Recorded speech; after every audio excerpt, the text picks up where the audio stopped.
नमस्कार, फाइटर समाचार में आपका स्वागत है। पेश आज 24 फरवरी दोपहर 3 बजे राजस्थान की खास खबरें।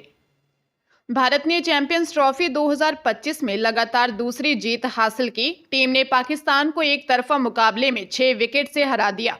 इस हार से पाकिस्तानी फैंस भड़क गए। कुछ फैंस ने तो अपनी टीम में गुटबाजी के आरोप भी लगा डाले।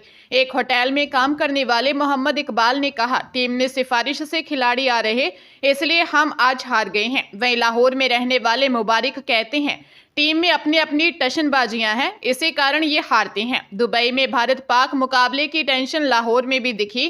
टॉस के बाद जब पाकिस्तानी टीम ने बैटिंग चुनी तो अपने स्टार खिलाड़ियों की बैटिंग को देखने के लिए लाहौर की कई गलियां सुनसान दिखी। क्रिकेट फैंस अपने घरों में बाबर, रिजवान और साउद शकील जैसे प्लेयर की बैटिंग देखते रहे। हालांकि इन सभी बैटर्स ने अपने फैंस को निराश किया। खिलाड़ियों के प्रदर्शन का असर फैंस के चेहरों पर झलक रहा था। कृषि मंत्री किरोड़ीलाल मीणा ने कहा कि अब भी मेरे फोन टैप हो रहे हैं, मेरी जासूसी की जा रही है। अब भी कह रहा हूं कि फोन टैप हो रहा है, उसे सुधारो। मैं मेरे मंत्रियों को कहता रहता हूं कि सांप को तो पकड़ लिया, लेकिन सांप की मैया को तो पकड़ो। उन्होंने जालोर में भी कहा कि उनका आज भी फोन टैप हो रहा है, सीआईडी पीछे लगी है। विधानसभा में सरकार की तरफ से दिए गए जवाब में गृह राज्य मंत्री जवाहर सिंह बेडम ने कहा था कि किरोड़ीलाल मीणा का फोन टैप नहीं हुआ। अब किरोड़ी ने सरकार के जवाब के चौथे ही दिन फिर फोन टैप होने का दावा कर जवाब पर सवाल खड़े किए हैं। सांचौर में माहेश्वरी धर्मशाला में आयोजित कार्यक्रम में बोलते हुए किरोड़ी ने कहा, हाँ, मेरे से गलती हुई, मुझे पार्टी के उचित मंच पर बात नहीं करनी चाहिए थी, लेकिन कई बार मामला ऐसा उलझ जाता है। तो हाँ, मैंने कहा था कि मैं सही हूं, अब भी कह रहा हूं कि मेरा फोन टैप बराबर हो रहा है, उसे सुधारो।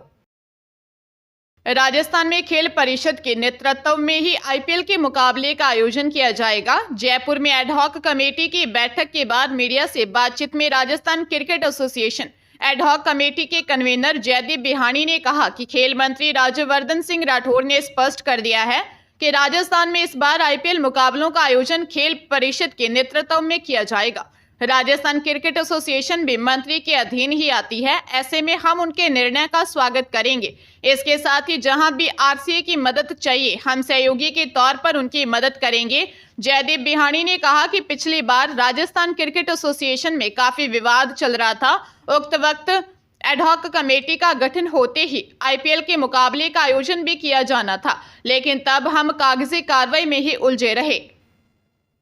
हरियाणा के पंचकुला में चंडीगढ़ शिमला हाईवे पर तेज स्पीड कार हाईवे पर खड़े ट्रक से टकरा गई। हादसे में कार में सवार सभी 4 लोगों की मौत हो गई। पुलिस जांच के मुताबिक कार का टायर फटा था, जिस वजह से वह बेकाबू हो गई। पंचकुला पुलिस ने बताया कि 2 गाड़ियों में 7 दोस्त रविवार सुबह परवाणु से पंचकुला की तरफ आ रहे थे। आगे वरना कार चल रही थी, जिसमें 4 दोस्त सवार थे।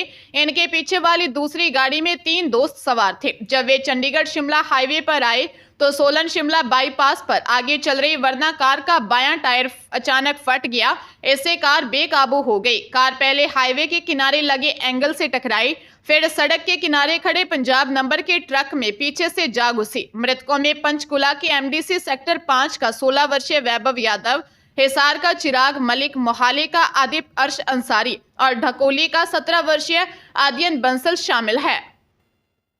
राजस्थान में सुबह शाम की अब भी सर्दी का जोर है। सीकर, पिलानी समेत 8 शहरों में कल न्यूनतम तापमान 10 डिग्री सेल्सियस से नीचे दर्ज हुआ। दिन के तापमान में अब धीरे धीरे बढ़ोतरी होने लगी है। पिछले 24 घंटे के दौरान राज्य का मौसम शुष्क रहा। जयपुर, कोटा, उदयपुर, भरतपुर, गंगानगर, सीकर, पाली समेत लगभग सभी शहरों में आसमान साफ रहा और धूप निकली। इसके कारण कल दिन के तापमान में 1 से 2 डिग्री सेल्सियस तक की बढ़ोतरी भी हुई।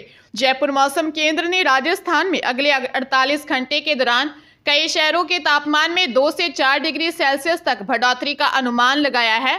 इस दौरान सभी शहरों में मौसम शुष्क रहेगा और तेज धूप रहेगी। 27 फरवरी से राजस्थान में एक पश्चिमी विक्षोभ के सक्रिय होने की संभावना है, जिसके प्रभाव से राज्य में बादल छाएंगे और कहीं कहीं हल्की बारिश या बूंदाबांदी हो सकती है। इस सिस्टम का असर 1 मार्च तक रहने की संभावना है। डूंगरपुर की साइबर पुलिस को बड़ी सफलता हाथ लगी है। पुलिस ने साइबर ठग गिरोह का खुलासा कर 3 साइबर ठगों को गिरफ्तार किया है। पुलिस ने ठगों के कब्जे से एक luxury car, 34 ATM, 12 SIM card, 6 mobile, 4 chequebook और 4 बैंक पासबुक के साथ विदेशी परफ्यूम, खड़ियां, हुक्के जब्त किए हैं। पुलिस आरोपियों से पूछताछ में जुटी है। थाना अधिकारी गिरधारी सिंह ने बताया कि बिल्लड़ी गांव निवासी अनिल कलाल ने अपने चचेरे भाई भावेश कलाल और उसके साथी कुलदीप कलाल, प्रदीप कलाल के खिलाफ दी रिपोर्ट में बताया था कि इसके चचेरे भाई भावेश कलाल ने लोन की राशि का कहकर उसके खाते से 11 लाख रुपए की ठगी जमा करवाए थे, जिसके बाद बैंक ने उसका खाता फ्रीज कर दिया। पुलिस ने डूंगरपुर निवासी भावेश कलाल और इसके साथी विजेश कलाल और दीक्षित कलाल को गिरफ्तार किया है। धौलपुर जिले में कुंभ स्नान जा रहे श्रद्धालुओं से भरी पिकअप को एक कार ने पीछे से टक्कर मार दी। हादसे में पिकअप सवार 2 सगे भाइयों सहित उनके मौसा की मौत हो गई। हादसा यूपी के कानपुर से करीब 40 किलोमीटर आगे फतेहपुर गांव के पास हुआ। तीनों मृतक धौलपुर जिले के रहने वाले थे। धौलपुर के मनिया थाना क्षेत्र के गांव सकतपुर और फूलपुर निवासी करीब 20 लोगों का दल पिकअप द्वारा कुंभ स्नान प्रयागराज के लिए निकला था। कानपुर से करीब 40 किलोमीटर आगे फतेहपुर गांव के पास तेज रफ्तार एक कार ने इनकी पिकअप गाड़ी में पीछे से टक्कर मार दी, जिससे मौके पर ही इनमें से एक व्यक्ति की मौत हो गई। वहीं 8 लोग गंभीर रूप से घायल हो गए। इन्हें अस्पताल लाया गया। हादसे में 2 सगे भाई 30 वर्षीय जसवंत सिंह, 40 वर्षीय श्रीराम और खड़गपुर निवासी उनके मौसा 60 वर्षीय प्रेम सिंह की मौत हो गई। बीकानेर जिले के लूणकरनसर में पेट दर्द की शिकायत पर परिजन महिला को प्राइवेट क्लिनिक ले गए। क्लिनिक में नर्सिंग कर्मी ने जैसे ही इंजेक्शन लगाया, महिला बेहोश हो गई। नर्सिंग कर्मी ने कहा कि इंजेक्शन के कारण नींद आएगी। होश नहीं आने पर परिजन सरकारी हॉस्पिटल लेकर गए, जहां डॉक्टरों ने महिला को मृत घोषित कर दिया। इसके बाद परिजन शव लेने से इनकार करते हुए सरकारी हॉस्पिटल में मोर्चरी के बाहर धरने पर बैठ गए। हंगामे की सूचना पर पुलिस मौके पर पहुंची। कलेक्टर नम्रता वृष्णि को पूरे घटनाक्रम की जानकारी दी। प्रशासन ने क्लिनिक को सीज कर दिया है। सीएमएचओ पुखराज साध ने मामले में जांच का आदेश दिया है। वार्ड 11 निवासी उसके भाभी तुलसी देवी पत्नी रतन नाथ के पेट में दर्द हुआ। वे निजी क्लिनिक पर गए। वहां मौजूद नर्सिंग कर्मी मनीराम ने भाभी को इंजेक्शन लगाया, जिससे उनकी मौत हो गई। फिलहाल मामले की जांच की जा रही है। दौसा की सालावास जेल से कैदी द्वारा सीएम को जान से मारने की धमकी देने के मामले में जेल विभाग ने जेलर राजेश ढुकिया को एपीओ कर दिया। साथ ही मुख्य प्रहरी रामप्रसाद मीणा व प्रहरी महेंद्र कुमार मीणा को सस्पेंड कर दिया। इनके साथ ही जेल में लगे होमगार्ड को रामनारायण मीणा को भी हटा दिया। डीजी जेल गोविंद गुप्ता का कहना है कि जेल में कैदी के पास मोबाइल पहुंचने के मामले में दर्ज प्रकरण की दौसा पुलिस द्वारा जांच की जा रही है। साथ ही जेल विभाग द्वारा भी विभागीय जांच करवाई जा रही है। अगर इनमें किसी कर्मचारी की भूमिका संलिप्त मिलती है तो आगे भी कार्रवाई की जाएगी। गौरतलब है कि जयपुर कमिश्नरेट के कंट्रोल रूम में एक व्यक्ति ने कॉल कर सीएम को जान से मारने की धमकी दी थी। ये धमकी नाबालिग से दुष्कर्म के आरोप में सजा काट रहे कैदी अलवर के हरसौरा निवासी रिंकू ने दी थी। पंजाब के फतेहगढ़ साहिब जिले के मंडी गोविंदगढ़ के पास जीटी रोड पर एक तेज रफ्तार कार डिवाइडर से टकरा गई। हादसे में एक बच्ची सहित 4 लोगों की मौत हो गई और एक महिला गंभीर घायल हो गई। बताया जा रहा है कि लुधियाना का एक परिवार प्रयागराज में लगे महाकुंभ से लौट रहा था। वापस आते वक्त यह सड़क हादसा हो गया। घटना सरहिंद साइड जीटी रोड पर गोल्डन हाइट्स होटल के सामने हुई।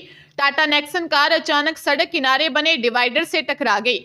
घायलों को तुरंत स्थानीय अस्पताल ले जाया गया, जहां चिकित्सकों ने रामेश्वर शाह, दिनेश शाह, मीना देवी व एक बच्ची को मृत घोषित कर दिया। गंभीर घायल रुचि को हायर सेंटर रेफर किया है। पुलिस हादसे की जांच कर रही है। हनुमानगढ़ जिले के टीबी थाना क्षेत्र में 15 वर्षीय नाबालिग ने अपनी मां के साथ थाने पहुंचकर पिता पर रेप का आरोप लगाया है। टीबी थाना पुलिस ने मामले में कार्रवाई करते हुए आरोपी पिता को हिरासत में लिया। टीबी थाना अधिकारी हंसराज लूणा ने बताया कि पीड़िता द्वारा दी गई रिपोर्ट के बाद पीड़िता का मेडिकल बोर्ड से मेडिकल करवाया गया है। पुलिस ने संबंधित धाराओं में मामला दर्ज कर जांच शुरू कर दी है। नाबालिग की सुरक्षा को ध्यान में रखते हुए बाल कल्याण समिति के समक्ष पेश किया गया, जिसके बाद उसे सखी सेंटर भेज दिया गया। पुलिस आरोपी पिता से पूछताछ कर रही है। मामले की गंभीरता को देखते हुए पुलिस हर पहलू की जांच कर रही है।